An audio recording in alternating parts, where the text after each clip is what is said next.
সংসদ সচিবালয়ের ক্যাবিনেট কক্ষে ত্রয়োদশ জাতীয় সংসদের বিশেষ কমিটির প্রথম বৈঠকের মুলতবি বৈঠক শুরু হয়েছে। সে খবর জানাতে সরাসরি যুক্ত হচ্ছেন শাহাদাত অভ্র।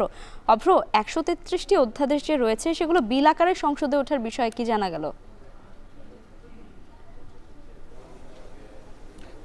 লাইবা কিছুক্ষণ আগে কিন্তু আমাদের সাথে কথা হয়েছে, যিনি কিনা এই কমিটির সভাপতি, তার সাথে কথা হয়েছে। তিনি বলেছেন যে সবগুলোই উঠবে, তবে কোনগুলোর ব্যাপারে কারো যদি কোনো ধরনের কথা থাকে কিংবা কোনো ধরনের নেতিবাচক কথা থাকে, সেই ক্ষেত্রে কিন্তু সেগুলো নিয়ে আলোচনা হবে। সেই আলোচনার জন্য লিখিতভাবে কিন্তু যেই 13 জন কমিটির সদস্য আছে তাদেরকে বলা হয়েছে এবং তাদের প্রত্যেককেই এই 133টি যে অধ্যাদেশ আছে সবগুলোই কিন্তু পর্যালোচনা করতে হচ্ছে।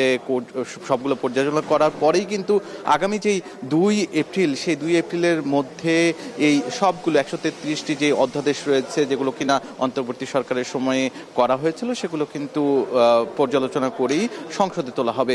সংসদে তোলার পরে সেখানেও কিন্তু আলোচনা হবে। সেখানে গিয়ে মূলত এই যে এই 133টি বিল রয়েছে সেগুলো গৃহীত হবে কি হবে না সেই সম্পর্কে আমরা জানতে পারবো। তবে ইতিমধ্যেই যে মুলতবি বৈঠকটি আজকের দিনে দ্বিতীয় দিনের মতো যে বৈঠকটি হচ্ছে সেটি কিন্তু শুরু হয়ে গিয়েছে। আজকের এই বৈঠকে আমরা দেখেছি যে যিনি কিনা সভাপতি থেকে শুরু করে যে 13 জনের মধ্যে আমরা প্রায় 8-10 জনকেই কিন্তু এই ক্যাবিনেট কক্ষে প্রবেশ করতে ইতিমধ্যেই দেখেছি। তার মধ্যে আমরা কথা বলেছিলাম যিনি কিনা এই পুরো কমিটির সভাপতি জয়নুল আবদিন আছেন, তার সাথে তিনি কিন্তু বলেছেন যে তিনি সকলের সহযোগিতা পেয়েছেন। গতকালকার বিষয়ে বলেছেন, গতকালকে 40টি অধ্যাদেশ নিয়ে তাদের কথা হয়েছিল। সেই অধ্যাদেশগুলোর বিষয়ে কিন্তু তাদের প্রত্যেকেরই একমত হয়েছেন তারা প্রত্যেকেই। তবে 2-1টি অধ্যাদেশের বিষয়ে দ্বিমত ছিল, সেই দ্বিমতের বিষয়ে কিন্তু আজকে পুরোপুরি কথা হবে এবং কথা বলেই কিন্তু তাদের পক্ষ থেকে জানানো হবে এই 40টি